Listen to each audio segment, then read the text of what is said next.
How many times have you heard anyone say, let's meet for a drink at Penn Station, right? It just doesn't happen because no one wants to be there.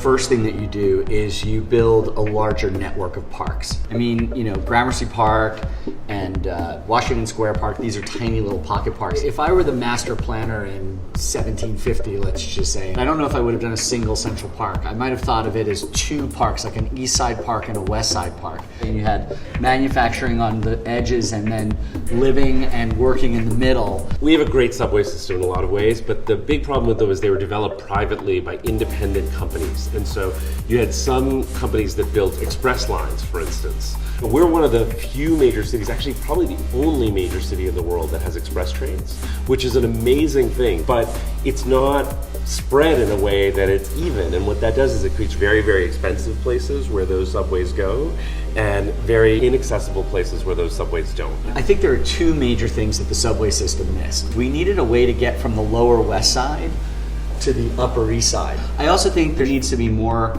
crosstown connections. It's how do you make this sort of more of an even grid in, again, the way sort of London's metro is, or Paris's metro, or especially Tokyo's, which is an extraordinarily robust citywide system. I would get rid of all privately owned cars. I mean, why is there free parking on the streets for private automobiles? You know how much land is dedicated to cars and trucks? So let's just start with your typical New York City cross street. 2/3 of it is filled with people parking their cars that they use only a couple times a week. We just got rid of free parking on the streets.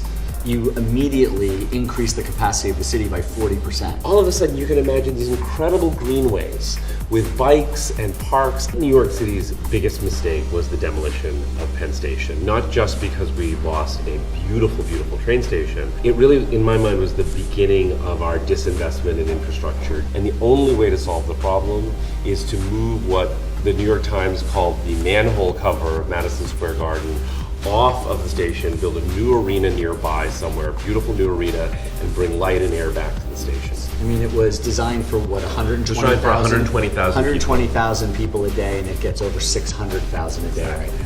Think about that. When it comes to investment and building and infrastructure, it's a city of can't, and a city that's falling behind. Generally, our transportation systems are substandard, and I think we're now just getting around the idea of ferries and bicycles and other modes of transportation that can actually move us around more easily. I mean, the fact that we have not built a single bridge in this city in 50 years is an embarrassment. If we don't straighten this out, we are going to fall behind.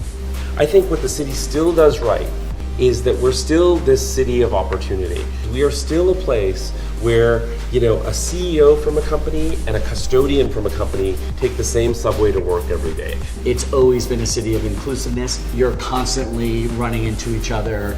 That kind of friction is really the sort of beauty of the city. It's constantly inspiring.